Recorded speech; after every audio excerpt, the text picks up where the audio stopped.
Hello అండి విజ్ఞాన్ గారు.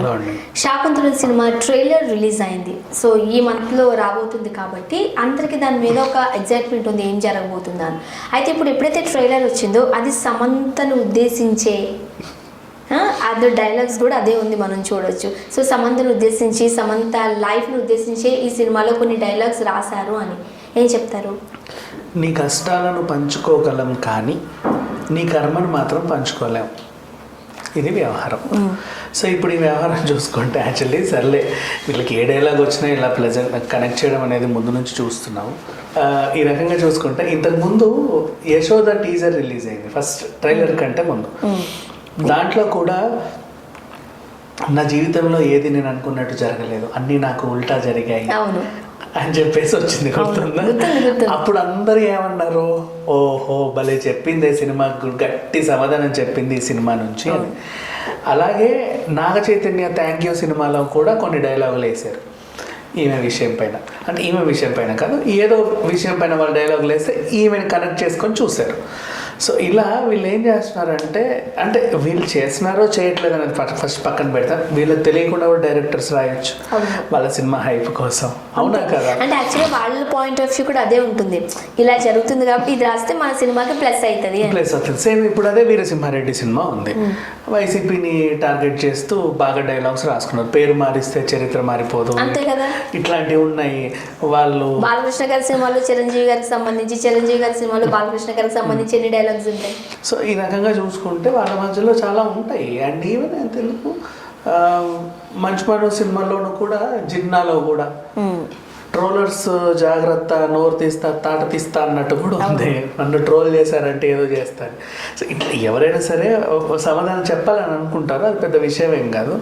So వీళ్ళు కూడా సినిమానే యూజ్ చేసుకుంటారు సమాధానానికి. ఫస్ట్ సామాజిక మాధ్యమాలు ఉండేవి, మన ఇప్పుడు కూడా వాడుతున్నారులే వాళ్ళు, ఇన్స్టాలోనో దేంట్లోనో ఏం పెట్టినా సరే వాళ్ళు దానికి లింక్ చేసుకొని వాళ్ళ కథలో వాళ్ళు రాసేసుకుంటూ ఉంటారు. ఇంకపోతే సినిమాని ఎందుకు వదలరు. మూవీ అయినా సరే అంటే అఫ్కోర్స్ వీళ్ళకి తెలియదు కదా, అంటే కథ తెలిసి చెప్తారు, ఇది ఇట్లా ఉంటుంది, ప్రెగ్నెంట్ అవుతావు, ఇట్లా ఉంటుంది, ఏదో ఒక ఫీటస్ సంబంధించి, ఇది యశోద స్టోరీ, ఓకేనండి బాగుంది. ఇక వెళ్ళినప్పుడు ఇక డైలాగులు ఉంటే చెప్పమంటారు. ఆ పిల్లక సరిగ్గా తెలుగు కూడా అంటే ఇప్పుడు నేర్చుకుంది ఎక్కువ తెలియదు కాబట్టి మరీ అంత డీప్ ఉంటే అర్థాలు తెలియదు పాపం, చెప్పేస్తారు. వీళ్ళకి బయటికి వచ్చిన తర్వాత వచ్చేస్తాయి. అంతెందుకు ఇప్పుడు ఫర్ ఎగ్జాంపుల్ కొన్ని డైలాగ్, ఇప్పుడు రవితేజ గారి ధమాకాలో లాస్ట్ డైలాగ్ ఏదైతే ఉందో, నేను ఎగ్జాంపుల్ లేకుండా కూడా ఏదో వచ్చనే దానికి ఎగ్జాంపుల్గా ఉండేవాడిని. అవి కూడా కొన్ని కావాలని చెప్పారు అనుకోవచ్చు. అంత పెద్ద ఆయన మాట్లాడుతున్నాడు, తెలుగు వచ్చినోడు, అంత తెలిసినోడు చెప్తున్నాడు అంటే ఇవి నిజమే అనుకోవచ్చు. సో ఇప్పుడు శాకుంతలం డైలాగ్ ఏదైతే ఉందో దాన్ని వీళ్ళు అన్ని కష్టాన్ని పంచుకోగలం కానీ నీ కర్మను పంచుకోలేము అంటే ఎవరికి ఉద్దేశించనింది, ఎందుకు ఉద్దేశించాను అంటే నీ కష్టాలు నేను పంచుకోవాలంటే ఈవిడెళ్ళి వాళ్ళ కష్టాన్ని పంచుకుందా, కానీ వాళ్ళ కర్మని నేను పంచుకోను అనుకుందా అంటే అసలు ఎక్కడ ఏం జరిగింది? లేకపోతే ఈమెకి ఏదన్నా కొంచెం మిడిల్ క్లాస్ ఫ్యామిలీ కాబట్టి నీ కష్టాన్ని నేను పంచుకున్నాను, లేకపోతే ఇప్పుడు నీ కర్మ ఏదైతే ఉందో అది నువ్వు చేసుకున్నావు కూడా నాతో నాకు సంబంధం లేదని ఇట్లా అన్నారా అని అంటారు. కానీ అసలు ఎక్కడైనా లైఫ్కి డైలాగ్ సంబంధం లేదు. ఎన్ని రకాలుగా అంటగట్టాలన్నా లింక్ పెట్టాలన్నా సంబంధం లేదు కదా, కానీ వీళ్ళు ఇన్ని రాశారు. అదే ఎక్కడ దొరుకుతాయో తెలియదు కానీ ఎక్కడెక్కడి నుంచో లింకులు పెట్టేస్తూ ఉంటారు. బట్ అట్లా ఏం చూడాల్సిన అవసరం లేదు.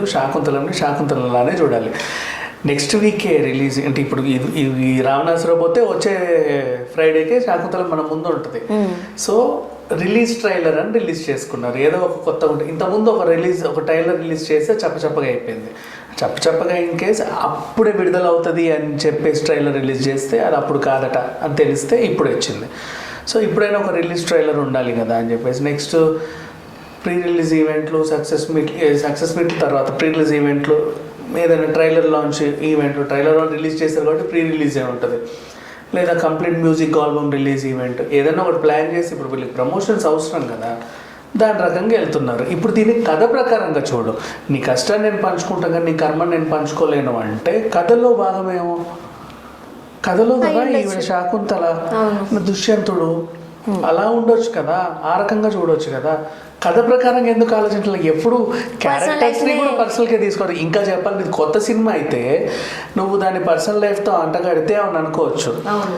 ఎప్పుడుదో కదా చరిత్ర చదవండి ఫస్ట్ కావాలంటే అక్కడ అంటే తెలుస్తుంది కదా. కొంతమంది ఆ ట్రైలర్ చూసిన తర్వాత సినిమా పెద్ద ఏం లేదు అన్న టాక్ కూడా వచ్చింది, మీరు విన్నారా? అంటే ఫస్ట్ నెగిటివ్ టాక్స్ కూడా స్ప్రెడ్ చేస్తున్నారేమో అన్నట్టుగా లేదు. లేదు సినిమా అయితే ట్రైలర్ అయితే నాకు తెలిసి పాజిటివ్ ఎక్స్పెక్టే ఉంది. నాకు నచ్చింది.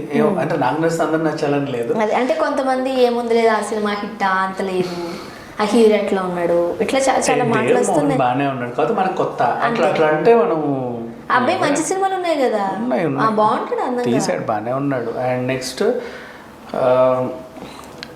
మన పెద్ద పెద్ద ఆర్టిస్టులు ఇప్పుడు కృష్ణరాజు గారు ఉన్నారు. ఆయన ఒకరు ఉండడం వల్ల ఇదేదో పాత సినిమా ఏమన్నా ఒక చిన్న ఫీలింగ్ వస్తుంది. అండ్ నెక్స్ట్ ఆయన కోసం కన్నీళ్ళు పెట్టుకొని ట్రాక్టర్లు కట్టుకొని చూసేవాళ్ళు కూడా. ఎందుకంటే ఆయన చనిపోతే అంతమందికి 50 రకాల వంటలు వండి పెట్టాడు అక్కడ రాజులు కాబట్టి ఆ మాత్రం ఉంటుంది. నెక్స్ట్ ఎంత కాదనుకున్నా మోహన్ బాబు గారికి అభిమానులు ఉన్నారు. మోహన్ బాబు గారిని ఏం కొత్తగా మాట్లాడతారో చూద్దామని చెప్పేసి కూడా కొంతమంది వస్తారు. అట్లా అని చెప్పి సమంతకు అభిమానులు లేరని కాదు. గుణశేఖర్ సినిమా అంటే ఏ సెట్ వేసాడో ఈసారి చూడడానికి వస్తారు. అన్ని రకాల సినిమా మీద పాజిటివ్ ఆస్పెక్టే ఉంది, నెగిటివ్ ఇంపాక్ట్ అయితే లేదు. ఓకే, సో ఇప్పుడు ఈ రిలీజ్కి సంబంధించి వచ్చేసరికి ఇది సమంత కెరీర్కి ప్లస్ అవుతుందా మైనస్ అవుతుందా? 100% ప్లస్ అవుతుంది సమంత కెరీర్కి. అండ్ ఇంకా ఇంకా ముందుకు వెళ్తుంది. లైక్ బాగా కష్టపడ్డారు యూనిట్లో అంతా కూడా. ఒరిజినల్ గోల్డ్ తెచ్చి ప్రమోషన్సే కొంచెం అట్లా వెళ్తున్నాయి. పాపం ఈ అమ్మాయికి ఎవరు ఉన్నారు ప్రమోట్ చేయడానికి? ఎవరు వచ్చినా సరే ప్రమోట్ చేయడానికి వాళ్ళు ఏమనుకుంటారో వీళ్ళు ఏమనుకుంటారో, ఎందుకైనా మంచిది వెళ్ళకపోవడం బెటర్ అని చెప్పి అంటున్నారు తప్ప ఎవరు వెళ్ళట్లా. But it's okay. సో ఏది ఏమైనా పర్సనల్ లైఫ్ ఈమె నిలబెట్టుకొని యశోదను కూడా అలాగే నిలబెట్టింది.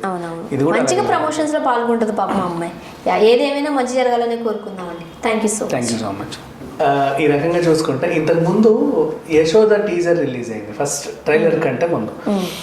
దాంట్లో కూడా నా జీవితంలో ఏది నేను అనుకున్నట్టు జరగలేదు, అన్నీ నాకు ఉల్టా జరిగాయి అని చెప్పేసి వచ్చింది, గుర్తుందా? అప్పుడు అందరూ ఏమన్నారు, ఓహో భలే చెప్పింది సినిమా, గట్టి సమాధానం చెప్పింది ఈ సినిమా నుంచి అని.